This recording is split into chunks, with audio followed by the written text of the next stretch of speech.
Saturday, March 23rd, and Top Rank's ESPN offering from the Hangar in Costa Mesa, California is in the books. This was one of our Wage Rage looks from earlier in the week, and I'm joined by Anthony Scott Piatt in the immediate aftermath to talk the post-fight for Jessie Magdaleno, Maxim Dadashev, and Kubrat Pulev. Anthony, how you doing? Doing great tonight. Had a fun time watching these fights, and glad to be talking with you here late night. It's a little after midnight. The fight just ended, and so this is about as fresh as you can get on the Wage Rage and the Cage Rage podcast. Glad to be with you, Miguel. Glad to have you here, and just to hype up a little bit, on Thursday we had some Wage Rage action with Golden Boy and DAZN, and we had one of the dog watchers break through here. Why don't you tell people some details there? We had a really nice one there. Ferdinand Korobayan was the favorite at a minus 1,800.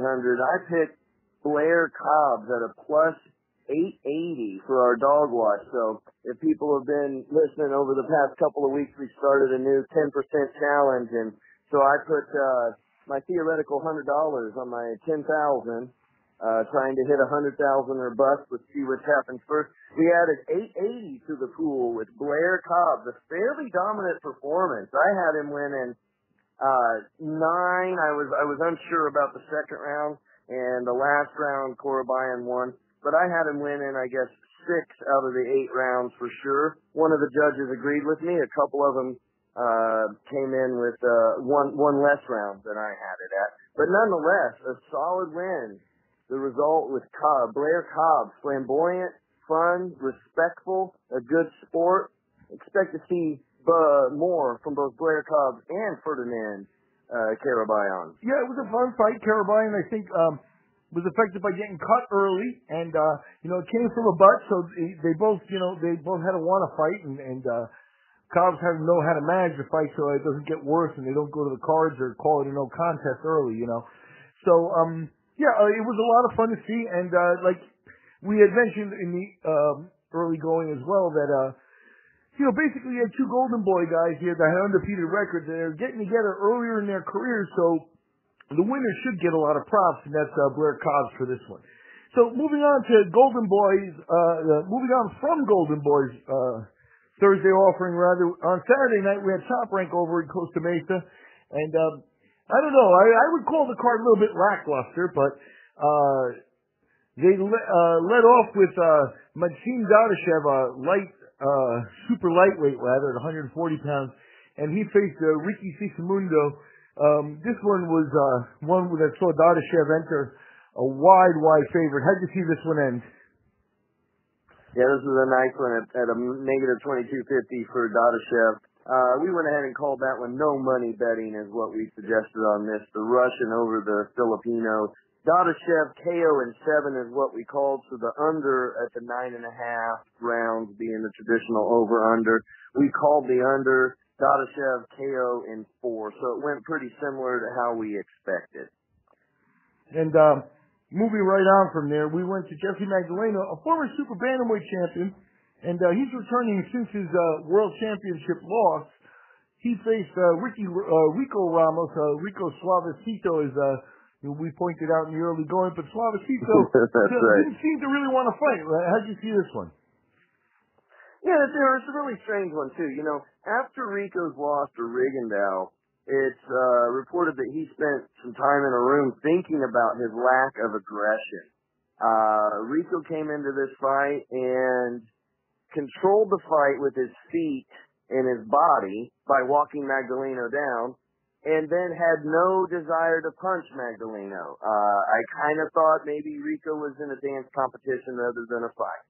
I didn't quite understand. His movement was beautiful. His footwork was great. You've got to let the hands go. You've got to throw the punches. I think he's going to be disappointed in himself watching the film on this one. I feel like Rico had a better chance than he gave himself. It's been said before, if you can't defeat yourself, then you will defeat yourself. If you can't overcome yourself, yourself will overcome you. I'm paraphrasing. Something like himself. There's a motto there somewhere that makes sense in this one because Truthfully, Jessie Magdaleno, I think, is a quality fighter, and here he's coming in off a 10-month layoff.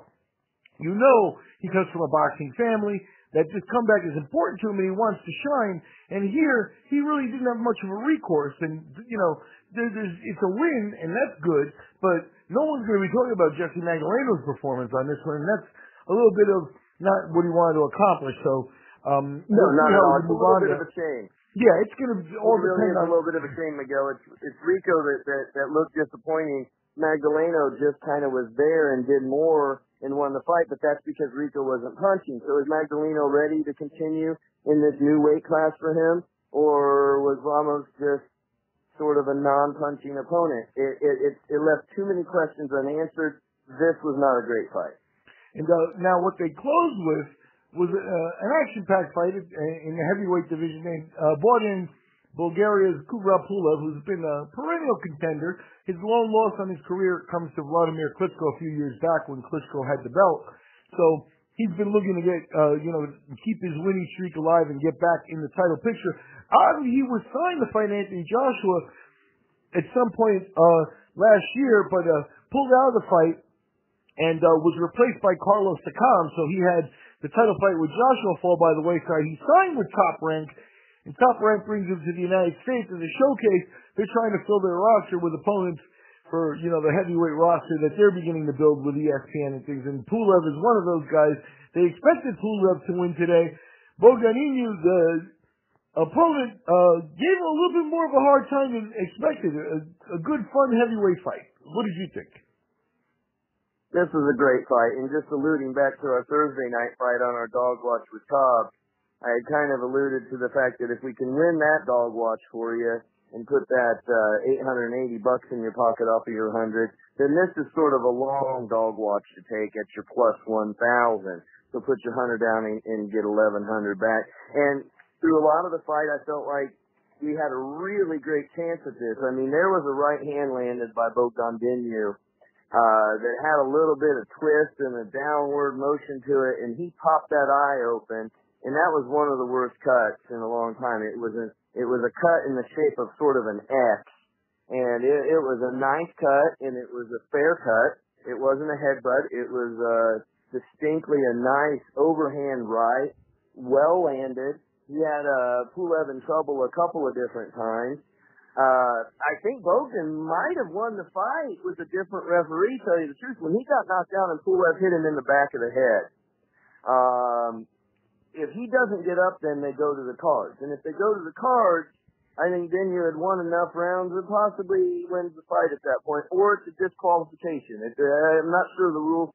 Miguel, you being for a judge, you'll probably know a little bit better on the rules on that. There was talk of it being a disqualification if then you couldn't get up, or going to the cards. I'm not sure which one of those would have happened. Maybe you can shed some light on that. But I felt like at that point, maybe you staying down was a better choice than getting up. Yeah, after getting hit in the back of the head illegally. I believe that the options are going to be as follows. If he cannot continue, but the referee's not calling it a foul, it would go to the cards. But if it is called a foul and he is disqualified, then it doesn't matter what the judges had. The fight would have gone to Dinu. In that regard, I think the ref said it was an illegal punch, but that it was a continuation punch, so it wasn't technically a foul, even though it wasn't within the rule. There's that gray area. Yes, it was an illegal punch, but you didn't do it on purpose. Therefore, we go to the card. And, the referee has a tough job. From what I saw, there was more than one illegal punch there, and that's what makes it a little bit more questionable. I don't know that, Pulev wasn't ready to close at that point. Big men moving around. It's 20 minutes into the fight. Dinu goes down. What's he gonna have left when he gets up? So, the fight was winding too close. So I don't really think it's the end of the world that the ref didn't call the disqualification. But I do think there was close. But the first punch did come in as a continuation because it looked like Dinu kind of had his head down and he got hit in the back of the head. Which just happens from a normal punch, right? But there was an instance where he was down on his knee already, and Pulev threw another punch down on him. And, at that point, in the spirit of the fight, Pulev's cutting loose, and he's a rugged dude. He's trying to finish.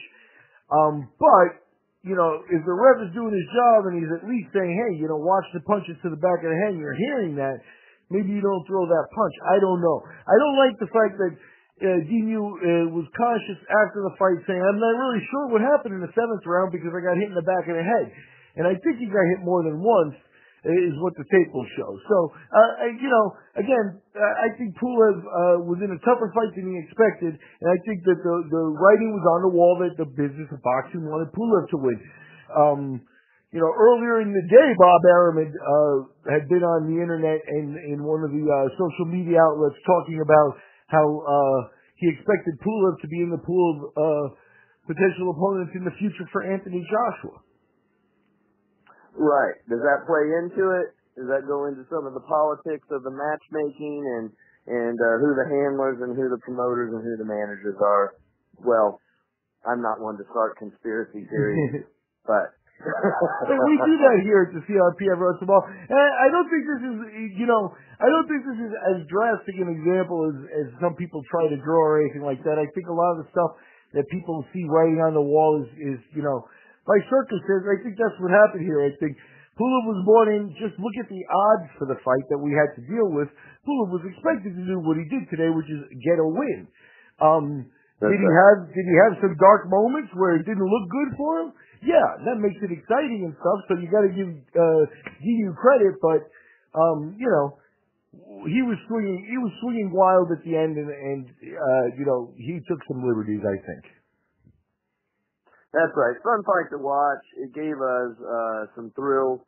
We almost picked up an extra $1,000 on our 10% challenge, but I consider it a good bet in the end. And let's put it this way: plus 1,000 indicates that 10 out of 10 times he's going to lose. So in other words, a bet of $100 is on a plus 1,000. If they fought 10 times, do you think Dinu would win one? Then it's a good bet. I'm going to call this one a good bet, even though we didn't win. Those sort of odds would not be given to Dinu in a rematch. Maybe he's a plus 500 in a rematch tops. Plus 1,000 was an overrating, and that's what we try and do at Wage Rage, the Cage Rage podcast. And those are the quick results that we're going through here at Cage Rage Podcast, and that's Saturday, March 23rd. ESPN and Top Rank getting together out in California to deliver heavyweight boxing as Kubrat Pulev defeats Bogdan Dinu and Jessie Magdaleno gets a win in a new weight class. I've been joined by Anthony Scott Piatt, our boxing analyst, to take a closer look at the fights in the immediate aftermath.